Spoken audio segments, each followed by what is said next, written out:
स्वागत है आपका हमारे YouTube चैनल मैथ्स वाला में। आज हम आपको वैदिक गणित प्रश्न मंच प्रतियोगिता के बारे में बताने वाले हैं। चलिए पहले हम इसके सामान्य नियम के बारे में जान लेते हैं। तो यहाँ हमारा पहला नियम है, प्रतियोगिता की दृष्टि से 4 वर्ग बनाए गए हैं।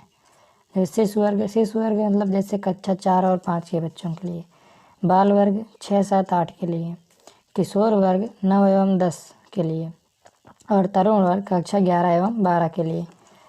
उसके बाद दूसरा नियम है, शिशु वर्ग की प्रतियोगिता प्रांत अथवा क्षेत्र स्तर तक रहेगी।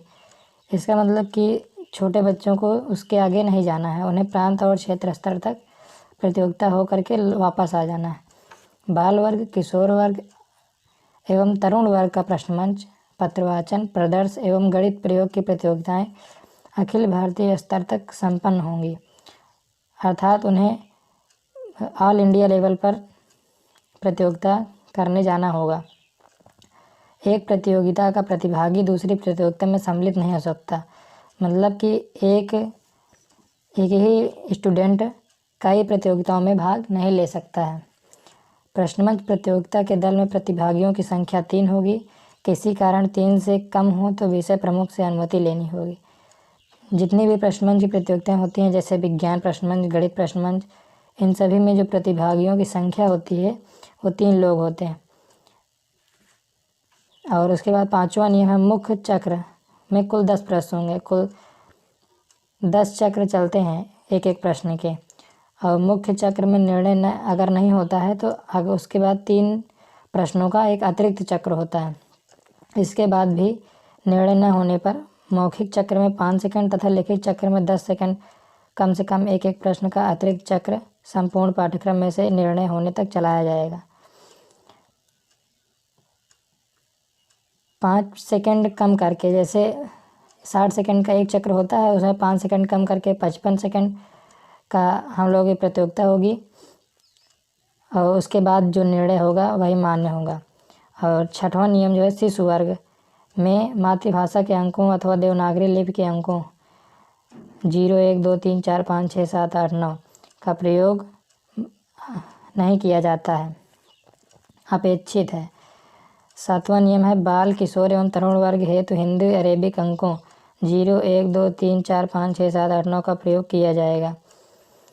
8वां, निर्धारित सूत्र अथवा अन्य विधि जिससे प्रश्न का तत्काल कम समय में उत्तर निकले उसका प्रयोग प्रतिभागी कर सकता है। इसका मतलब कि हम किसी भी नियम को कर सकते हैं जिससे हमारा उत्तर जल्द से जल्द आ जाए। किसी भी विवाद की स्थिति में न्याय समिति अथवा वैदिक गणित प्रमुख द्वारा दी गई व्यवस्था सर्वमान्य होगी। 9वें नियम के अनुसार कोई भी यदि विवाद होता है प्रतियोगिता में तो जो गणित के प्रमुख रहेंगे उनका ही कहना ही सर्वमान्य होगा। अब सबसे पहले हम मौखिक चक्र के नियम जान लेते हैं। पहला नियम है, LCD प्रोजेक्टर द्वारा पर्दे पर प्रश्न आते ही समय की गणना आरंभ होगी। LCD प्रोजेक्टर न रहने की स्थिति में प्रासंगिक द्वारा बोला जाएगा तथा उसके सहायक द्वारा तत्काल प्रश्न श्यामपट्ट पर लिखा जाएगा। प्रश्न लिखने के तुरंत बाद समय की गणना आरंभ होगी। इसका मतलब यह है कि LCD प्रोजेक्टर लगा होगा, उस पर प्रश्न आएगा और प्रश्न के आते ही आपका समय स्टार्ट हो जाएगा। अगर प्रोजेक्टर नहीं लगा है तब प्रश्न बोलेंगे और उसको ब्लैक बोर्ड पर लिख दिया जाएगा। प्रश्न लिखने के बाद आपका इस समय टाइम स्टार्ट हो जाएगा। आप उत्तर देने की समय सीमा 30 सेकंड रहेगी। मौखिक चक्र में जो समय होता है, टाइम लिमिट होता है आंसर देने का, वो 30 सेकंड होता है। समय समाप्त होने पर संकेत दिया जाएगा। समय अवधि के अंदर अगर टाइम के अंदर अगर आपने सही उत्तर बोल दिया है तो आपका उत्तर सही माना जाएगा, नहीं तो गलत हो जाएगा। कोई 3 लोग रहेंगे, तीनों में से कोई एक प्रतिभागी जो है खड़े होकर उत्तर बोलेगा। आवश्यक लगे तो अपने 2 साथियों से विचार विमर्श कर सकता है, मतलब कि आप अपने दोनों बगल के साथियों से सहायता ले सकते हैं, लेकिन अतिरिक्त चक्र में विचार विमर्श करने का मौका नहीं दिया जाता है। प्रतिभागी द्वारा बोला गया उत्तर ही श्यामपट्ट पर लिखा जाएगा। प्रथम बार दिया गया उत्तर ही अंतिम होगा। आप एक बार आंसर बोल देंगे, अब चाहे सही हो या गलत।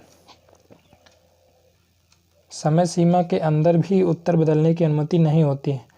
अगर आपने एक बार उत्तर बोल दिया है तो आप उसे दोबारा सही नहीं करा सकते हैं। उत्तर के सही अथवा गलत का निर्णय प्रश्नकर्ता द्वारा होगा।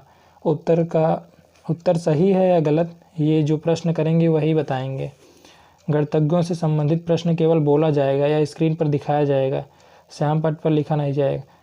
हम लोग जानते हैं कि शुरू के दो प्रश्न होते हैं प्रतियोगिता में, वो गणितज्ञों से संबंधित होते हैं।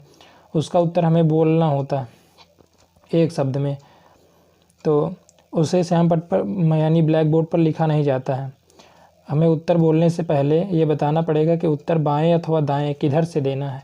यह निर्देश प्राश्निक द्वारा दिया जा सकता है, अन्यथा प्रतिभागी किसी भी ओर से उत्तर देने के लिए स्वतंत्र होगा। वह पूरा उत्तर एक साथ भी दे सकता है। आप एक एक अंक करके उत्तर दे सकते हैं, जैसे 4, 9, 6, और आप चाहें तो पूरा एक साथ उत्तर दे सकते हैं 496। और उसके बाद हम लोग चलते हैं लिखित चक्र के नियम। लिखित चक्र तरुण वर्ग में ही होता है, किशोर वर्ग और बाल वर्ग में लिखित चक्र नहीं होते हैं, इसलिए यहाँ लिखा है तरुण वर्ग हेतु। इसका पहला नियम है, इस चक्र में प्रतिभागियों के आने का क्रम प्राश्निक द्वारा तय होगा। इसमें जो प्राश्निक रहते हैं वो किसी एक प्रतिभागी को बुला करके प्रश्न पूछ सकते हैं। इस चक्र में समय सीमा 1 मिनट होती है, बीच में 45 सेकंड पर संकेत होता है। इस जो चक्र होता है इसमें टाइम लिमिट 1 मिनट की होती है, और जब 45 सेकंड हो जाएंगे तो आपको अलार्म बजेगा, आपको संकेत देंगे कि 45 सेकंड हो गया है। उसके बाद जो दूसरा नियम है, इस चक्र में LCD प्रोजेक्टर न रहने की स्थिति में प्राश्निक प्रतिभागी को श्याम पट्ट पर आमंत्रित कर प्रश्न बोलेगा। LCD प्रोजेक्टर अगर नहीं है तो प्राश्निक एक प्रतिभागी को श्याम पट्ट पर बुलाएगा, ब्लैक बोर्ड पर बुला करके प्रश्न बोलेगा, और जो वह प्रश्न बोलेगा प्राश्निक, उसे प्रतिभागी श्याम पट्ट पर पूरा पहले प्रश्न लिखेगा, और उसके बाद प्रश्न लिखने के बाद समय प्रारंभ होगा। LCD प्रोजेक्टर होने पर प्रश्न पर्दे पर आते ही समय की गणना आरंभ होगी। LCD प्रोजेक्टर अगर लगा है तो जैसे ही प्रश्न आएगा टाइम स्टार्ट हो जाएगा। अंतिम 15 सेकंड में वो प्रतिभागी अपने 2 साथियों से बिना श्याम पट्ट पर बुलाए सहायता ले सकता है। लास्ट ये जो 15 सेकंड है, यदि आपने प्रश्न नहीं पूर्ण किया है तो आप अपने दोनों साथियों से बिना ब्लैक बोर्ड पर बुलाए वहीं से बैठे बैठे उनसे हेल्प ले सकते हैं। प्रतिभागी को सहायक कार्य रफ करने की अनुमति नहीं होगी, किंतु हासिल लिखने की अनुमति रहेगी। प्रतिभागी जो ब्लैक बोर्ड पर गया है उसे रफ वर्क नहीं करने का मौका मिलेगा, लेकिन आप हासिल लिख सकते हैं। एक प्रतिभागी अधिकतम 2 बार श्याम पट्ट पर आ सकता है, तो एक लोग मैक्सिमम 2 बार जा सकते हैं ब्लैक बोर्ड पे, 2 से ज़्यादा। अतिरिक्त लिखित चक्र, अतिरिक्त चक्र के नियम, इसमें लिखित और मौखिक दोनों होते हैं। प्रश्नकर्ता किसी भी प्रतिभागी से प्रश्न पूछ सकता है अथवा श्याम पट्ट पर आमंत्रित कर सकता है। प्रत्येक प्रतिभागी को आमंत्रित करना अनिवार्य है। अतिरिक्त चक्र में 3 प्रश्न होते हैं और 3 प्रतिभागी होते हैं, तो प्रत्येक को बुला करके प्रश्न पूछा जाता है। ब्लैक बोर्ड पर बुलाया जाता है प्रश्न पूछने के लिए। प्रतिभागी को स्वयं ही प्रश्न हल करना होगा, अपने अन्य सहयोगियों की सहायता नहीं ले सकेगा। समयावधि पूर्ण होने पर ही संकेत होगा। जैसे पिछले प्रश्नों में हमने देखा था कि प्रतिभागी को अब लास्ट के 15 सेकंड में अपने दूसरे साथियों से सहायता ले सकता है, लेकिन अतिरिक्त चक्र में ऐसा नहीं होता है।